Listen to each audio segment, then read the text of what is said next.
Okay, so in the previous class we have seen what is free end bending moment diagram and what is fixed end bending moment diagram.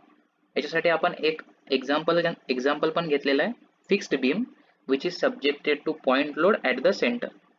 ठीक आहे, बघा हे मी तुम्हाला याच्यासाठी सांगतोय कारण की तुम्ही जेव्हा प्रॉब्लेम सॉल्व्ह कराल तर प्रॉब्लेम सॉल्व्ह करताना जे तुम्हाला इथे दिसत आहे, ठीक आहे, एवढ्या पार्टमध्ये या गोष्टी तुम्हाला नाही ड्रॉ करायच्या आहे. या गोष्टी ज्या आहे पार्ट ए आणि पार्ट बी हे तुम्हाला ड्रॉ नाही करायचं आहे. तुम्हाला काय ड्रॉ करायचं आहे, जो पेज आहे आपला, ठीक आहे, जो पेज आहे, let's say this is your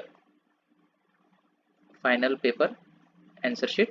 ते आन्सर शीट मध्ये इथून क्वेश्चन नंबर 1 चा आन्सर जेव्हा चालू कराल तुम्ही, फिक्स्ड बीमचा जर असेल तर इथे ते फिक्स्ड बीम ड्रॉ करायची जे पण दिली असेल. मग या फिक्स्ड बीमच्या खाली अशा dotted lines, draw the dotted lines.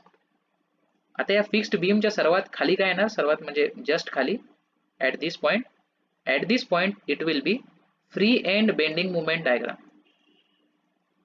Free end bending movement diagram.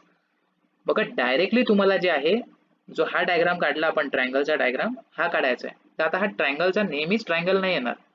या केसमध्ये पॉइंट लोड होता म्हणून तिथे ट्रायंगल आला. जर यूडीएल आला तिथे कर्व येणार. Okay, if there is point load and UDL then it will be combination of that both. So here you will have to directly draw the free end bending moment diagram. या free end bending moment diagram च्या खाली तुम्हाला draw करावं लागेल fixed end bending moment diagram.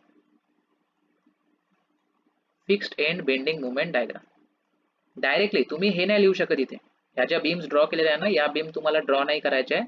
तुम्हाला directly जे आहे ते काय करायचं आहे, डायरेक्टली इथे free end bending movement diagram आणि fixed end bending movement diagram draw करायचं. इथपर्यंत आपण जे आहे लास्ट क्लासमध्ये बघितलं होतं. Free end bending movement diagram म्हणजे काय, fixed end bending movement diagram म्हणजे काय. Okay, now coming back to the main super powers that we have. काय त्या सुपर पॉवरचं नाव, सुपरपोजिशन प्रिन्सिपल. ठीक आहे, काय म्हणते सुपरपोजिशन प्रिन्सिपल, की जे आपली मेन बीम आहे त्याला आपण दोन बीम मध्ये डिवाइड केलं, पार्ट ए आणि पार्ट बी. ठीक आहे, तर आता बघा सेम कन्सेप्ट जर आपण लावला सुपरपोजिशनचा, म्हणजे जो फायनल बेंडिंग मुवमेंट डायग्राम आहे, फायनल बेंडिंग मुवमेंट डायग्राम आहे फिक्स्ड बीमचा, तो काय राहणार, तो पण सम राहणार या दोनही बेंडिंग मुवमेंट डायग्रामचा. किंवा आपण म्हणू शकतो की हा जो बेंडिंग मुवमेंट डायग्राम आहे कोणता, free end bending movement diagram, आणि हा diagram that is fixed end bending movement diagram. If we combine this two, या दोघांना जर आपण कंबाईन केलं तर नेट बेंडिंग मुवमेंट डायग्राम जो आहे तो आपल्याला भेटणार आणि तो राहणार आपला मेन, और we can say the net bending movement diagram. I hope you are getting it. बघा हा फ्री एंड डायग्राम याचा आहे, हा free end bending movement diagram part A चा आहे. हा fixed end bending movement diagram याचा आहे, पण याचा आपल्याला अजून माहिती नाही फिक्स्ड बीमचा. तर तो कसा काढायचा, या दोघांना कंबाईन करायचा. कंबाईन करणे म्हणजे व्हेरी सिंपल. हे आपली झिरो लाईन आहे. आता या झिरो लाईनच्या वर,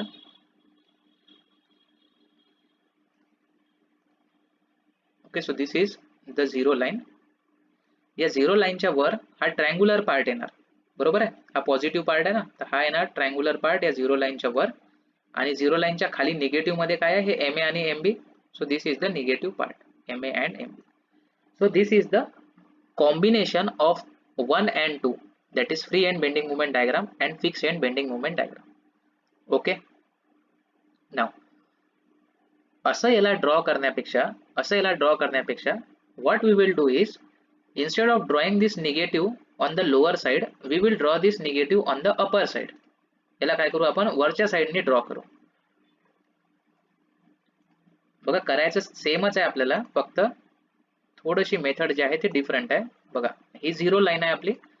आता या झिरो लाईनच्या वर सर्वात आधी काय ड्रॉ करायचं, मग fixed end bending movement diagram.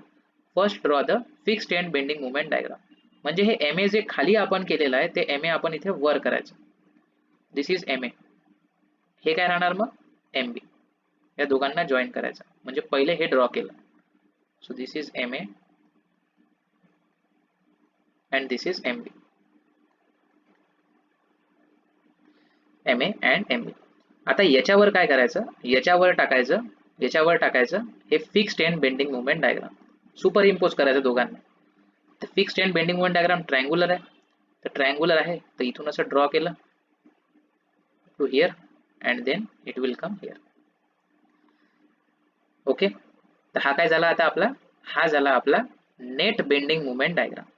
याला काय म्हणतो आपण, net bending movement diagram. Net bending movement diagram और we can say net BMD.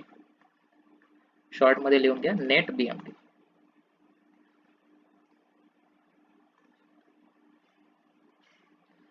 I hope you are getting it.